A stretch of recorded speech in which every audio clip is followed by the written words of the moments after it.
On commence ce magazine par le débrief du match que vous venez de suivre sur Canal Plus Sport en Nigeria-Tunisie. Sur le papier, c'est l'un des deux gros chocs, en tout cas des huitièmes de finale, avec le match qui va opposer l'Égypte à la Côte d'Ivoire. Et sur le papier, en tout cas, et depuis le début de la compétition, on voyait les Super Eagles favoris de cette confrontation. Oui, mais on le dit souvent, la phase de groupe n'est pas pareille que la phase finale à partir des huitièmes.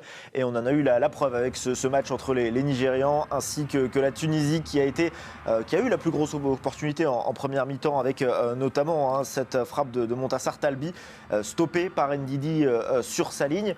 Vous l'aviez dit, Nabil, on a très bien respecté le plan de jeu du côté tunisien pour gêner les Nigérians. Oui, tout à fait. On a un schéma tactique qui était en 3-5-2, 5-3-2 du côté tunisien. On a bloqué les côtés, on s'est projeté quand on a pu. Et puis on a compté sur le talent incandescent, insolent de Youssef Msakni pour gagner ce match. On a vu cette frappe non cadrée d'Hamza Rafia, mais c'est en début de seconde période que la partie va se décanter avec Msakni qui va pouvoir se débarrasser de son vis-à-vis. Il va tenter un crochet sur Ndidi. La frappe, elle est flottante. Derrière, Okoye fait une petite faute de main, mais but. Et franchement, un geste de grande classe. Un geste de grande classe. Après, quand on connaît le joueur, on n'est pas vraiment surpris, mais on pouvait se poser des questions par rapport à son état de forme. On sait qu'il a plus ses jambes d'il y a 10 ans. Mais au début de l'action, ce qui est intéressant, c'est la manière dont il se débarrasse de son adversaire direct avec les bras. Parce qu'il a toujours eu cette force, justement, de se servir de son corps. Alors, ce qui faisait la différence, c'est qu'ensuite, il avait le coup de rein pour accélérer. Là, il ne l'a plus.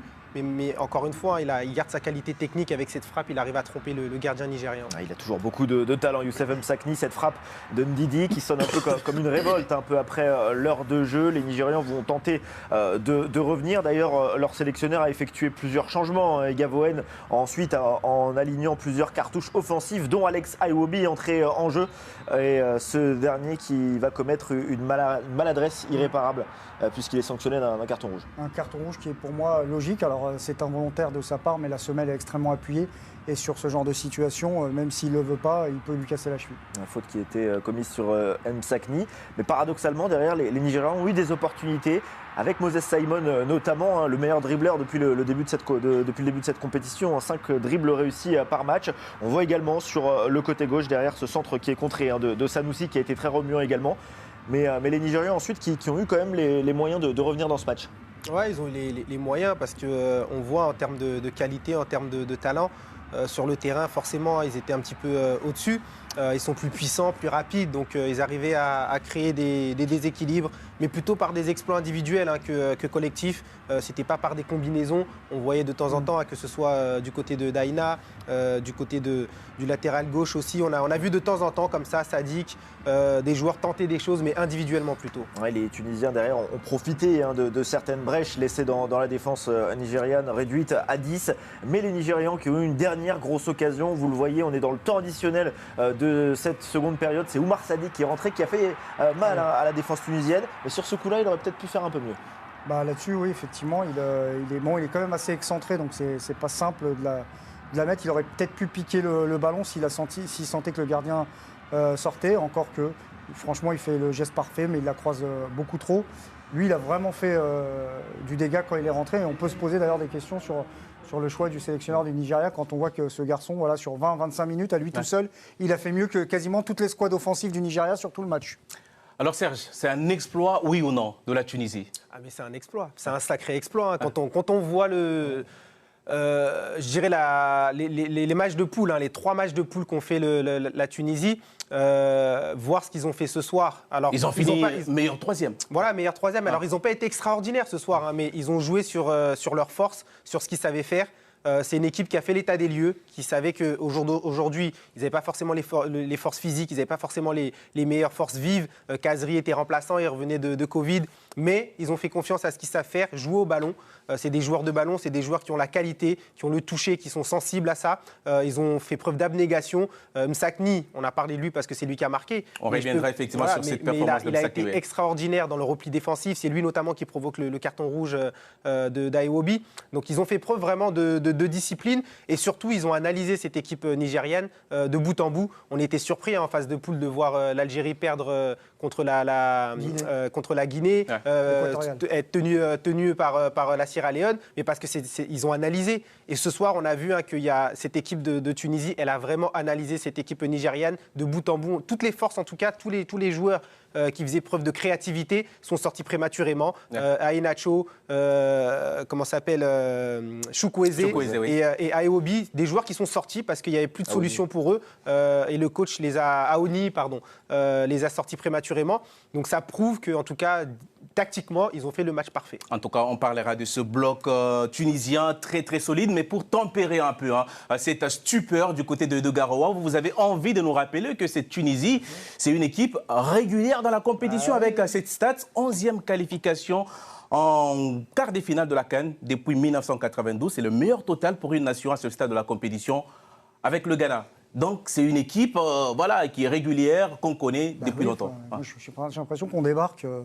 Non, mais le mot exploit me paraît disproportionné. En fait, qu'on parle d'une perf pour la Tunisie, oui, je veux bien, parce que les conditions avec des absents, certains titulaires qui revenaient du Covid, je veux bien l'entendre. Mais ce soir, sur le terrain, il y avait 6 joueurs avec une expérience en club sur le continent africain. Donc, vous savez, la Tunisie, elle sait voyager en règle générale en africain. C'est jamais extraordinaire, c'est jamais flamboyant, c'est jamais rayonnant. Mais c'est un peu comme l'Italie dans les années 80-90, le petit 1-0 tranquille. Et c'est ce qu'ils ont fait. Après, pour moi, plus que la Tunisie qui gagne le match, c'est le Nigeria qui le perd.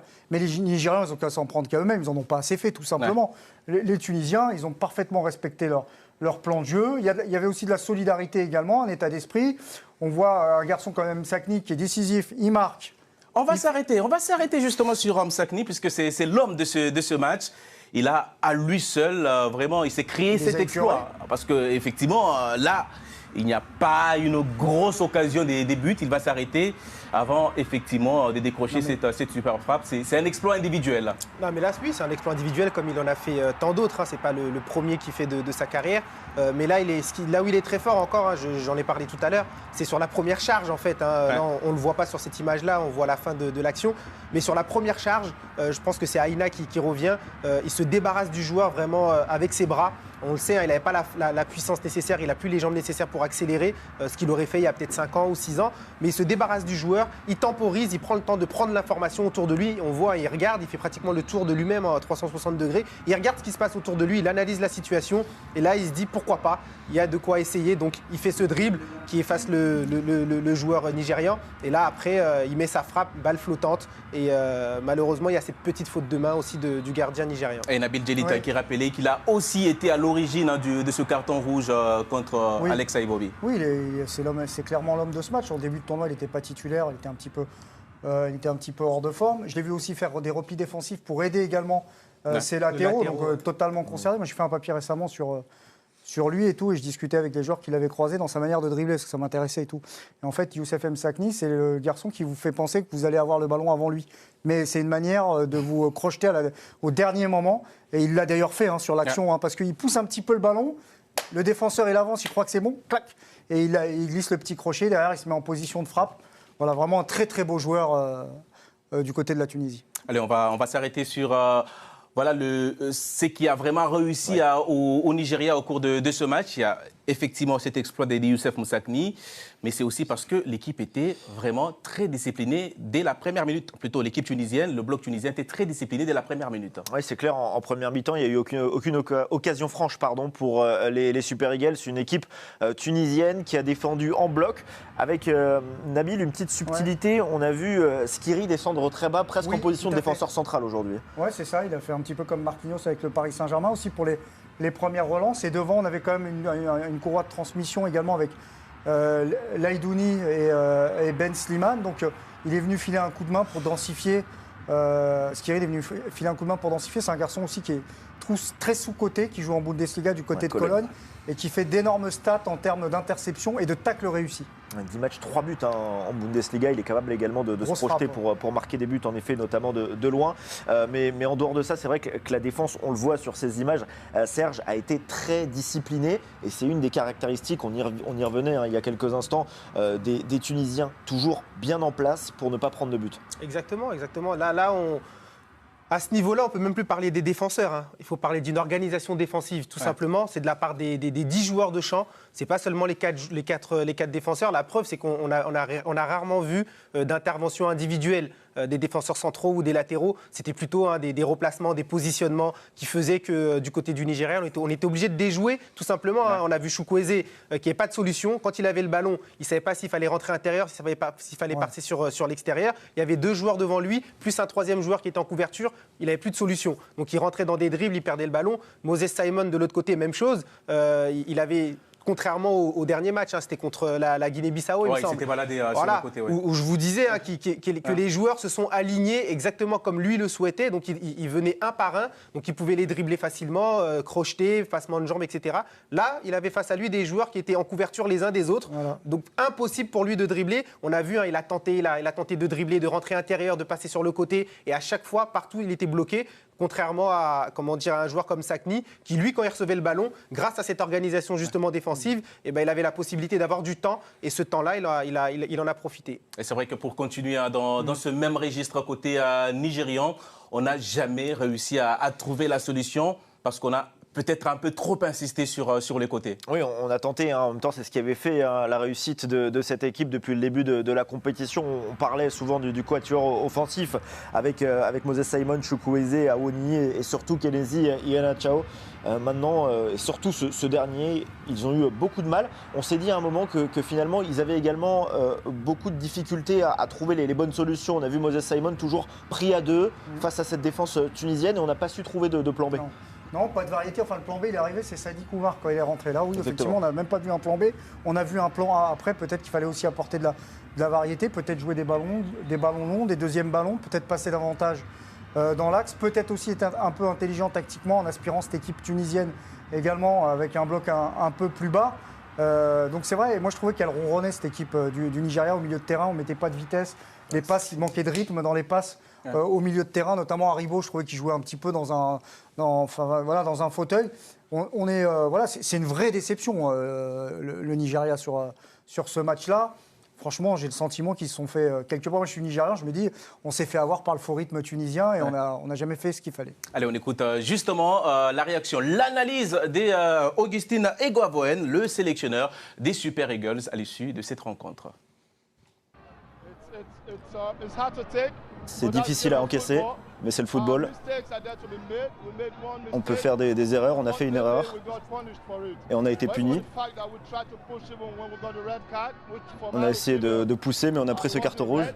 Pour moi, ce n'était pas un carton rouge, mais avec la VAR, l'arbitre a une meilleure vue et ça a été beaucoup plus dur par la suite. On a essayé de rester dans le match, mais félicitations à la Tunisie. Les joueurs ont donné le meilleur, mais ce n'était pas suffisant. Merci Isaac pour la traduction des propos d'Augustin Eguavoen. Pendant longtemps, le Nigeria n'a pas vraiment réussi à prendre à revers cette équipe de la Tunisie. Il a fallu attendre que cette équipe se retrouve en infériorité numérique pour voir le Nigeria dangereux. Comment vous expliquez ça ? Parce que ça fait partie de l'ADN aussi, hein, de l'identité des joueurs nigérians. C'est-à-dire que c'est des joueurs qui sont déterminés, qui sont investis d'une mission, qui n'ont pas forcément besoin, j'ai envie de dire, hein, de motivation ou autre. Et là, ils se sont sentis en danger, ils se sont sentis un petit peu dos au mur, et ils ont essayé de trouver des solutions. Ils se sont dit, c'est le moment de se réveiller. Et ils ont été plutôt bons à 10. En réalité, ils ont créé des situations, ils ont tenté des choses. C'est le faux rythme dont parlait Nabil tout à l'heure. Pendant longtemps, ils ont été dans un faux rythme-là, imposé par les Tunisiens. Bien sûr, mais ça faisait partie du plan de jeu de la Tunisie. Je disais à Nabil tout à l'heure, hein, en blaguant, que les Tunisiens, c'est des joueurs de rue, c'est des joueurs d'instinct.